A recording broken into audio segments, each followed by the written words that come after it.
लोकसभा चुनाव की तारीखों का आज होगा ऐलान। तारीखों का ऐलान होते ही लग जाएगी आचार संहिता। सीईसी राजीव कुमार दोनों चुनाव आयुक्त रहेंगे मौजूद।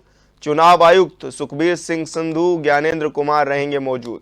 दोपहर 3 बजे विज्ञान भवन में होगी प्रेस कॉन्फ्रेंस और 7 चरणों में हो सकता है लोकसभा का चुनाव।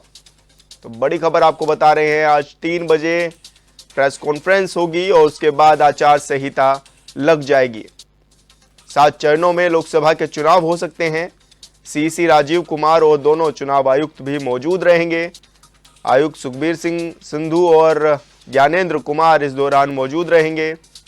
दोपहर 3 बजे विज्ञान भवन में प्रेस कॉन्फ्रेंस की जाएगी और इस दौरान आचार संहिता भी लग जाएगी और 7 चरणों में लोकसभा के चुनाव हो सकते हैं। तो लोकसभा चुनाव से जुड़ी ये बड़ी खबर आपको बता रहे हैं। तारीखों का ऐलान हो जाएगा आज और दोपहर 3 बजे के बाद ही आचार संहिता भी लग जाएगी।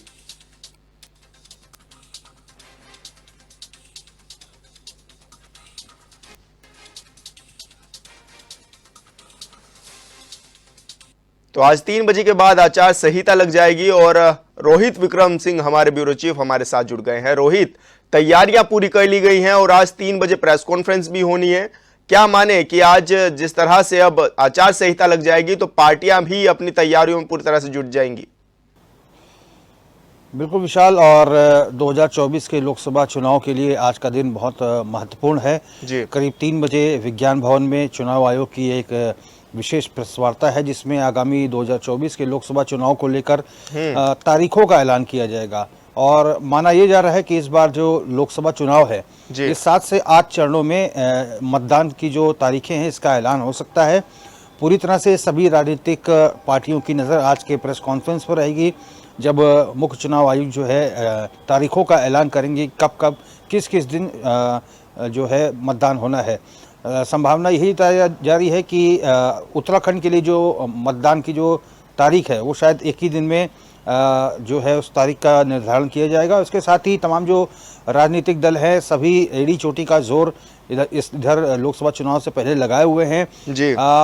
प्रदेश की अगर बात करें तो भारतीय जनता पार्टी ने पहले ही 5 सीटों पर प्रत्याशियों का ऐलान कर दिया है। सभी प्रत्याशी रोड शो तमाम माध्यम से जनता से संपर्क करने का प्रयास कर रहे हैं और आज से ही आदर्श आचार संहिता जो है वो लग जाएगी, यानी कि कोई भी शासकीय कार्य इस जो चुनाव को प्रभावित कर सकता है इस प्रकार के कार्य नहीं किए जाएंगे। और अगर कांग्रेस की हम बात करें तो कांग्रेस में अभी भी प्रत्याशियों को चयन के लेकर ऊहापोह की स्थिति है। टिहरी और नैनीताल सीट पर अभी भी यहाँ पर पेच फंसा हुआ है जहाँ पर प्रत्याशी जो है अपने नामों को लेकर चुनाव लड़ने को लेकर दिल्ली का लगातार रुख कर रहे हैं। प्रदेश कांग्रेस के अध्यक्ष करण माहरा, हरीश रावत ऐसे तमाम नेता जो है दिल्ली में डेरा डाले हुए हैं और लगातार अपने नाम को आगे करने को लेकर हाईकमान से गुजारिश कर रहे हैं।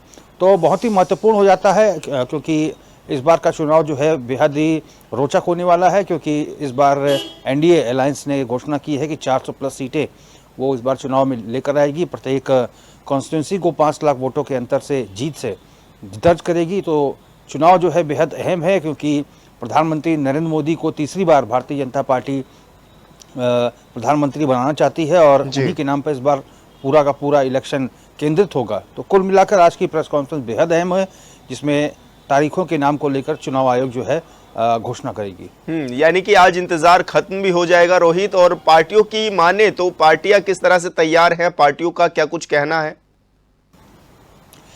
जी देखिए, चुनावी सवर में सभी राजनीतिक दल ये जरूर कहते हैं कि हम पूरी तरह से तैयार हैं, हम 500 सीटें जीत के आएंगे। या फिर देश की अगर हम बात करें तो देश में 543 सीटों में से अधिकांश पे हमारी विजय होगी। लेकिन चूंकि कहीं ना कहीं विपक्ष जो है उसको चिंतन मंथन करने की आवश्यकता है, क्योंकि जिस तरह से चरणबद्ध तरीके से भारतीय जनता पार्टी चुनाव के लिए बढ़ रही है और काफ़ी लंबे समय से प्रचार प्रसार हो रहा है, जनसभाएं हो रही हैं, रैलियां हो रही हैं। और उत्तराखंड की अगर हम बात करें तो उत्तराखंड में जिस तरह से अभियान पे अभियान भारतीय जनता पार्टी ने छेड़ा हुआ है और खुद मुख्यमंत्री पुष्कर सिंह धामी हर चीज़ की अगुवाई कर रहे हैं, चाहे महिलाओं को लेकर सम्मेलनों की बात हो, रोड शो की बात हो, लाभार्थियों को लेकर रोड शो, उनको सम्मानित करने की बात हो, अनुसूचित जातियों को लेकर जो है अभियान की बात हो, तमाम मसलों को लेकर, हर चीज़ों को लेकर भारतीय जनता पार्टी बहुत आगे है। कांग्रेस की अगर हम बात करें, प्रमुख विपक्षी दल है उत्तराखंड में, लेकिन कांग्रेस उस लिहाज से काफ़ी पीछे है। तो निश्चित तौर पर चुनाव जो है जनता के मन में होता है, जनता पहले से ही ठान कर रखती है कि इसको किसको मतदान करना है। हालांकि बटन दबाने की देरी होती है, जब मतदान की तारीखों का ऐलान होगा तो उनकी सोच जो है बटन के रूप में उस पार्टी के वोट में तब्दील हो जाएगी। लेकिन फिलहाल आज सभी को इंतजार है कि मतदान की तारीखें कब कब अनाउंस होती हैं और उसी के लिहाज से तमाम राजनीतिक दल अपनी रणनीति तैयार करेंगे। बिल्कुल रोहित, बहुत बहुत शुक्रिया आपका हमारे साथ जुड़ने के लिए और दर्शकों तक जानकारी साझा करने के लिए।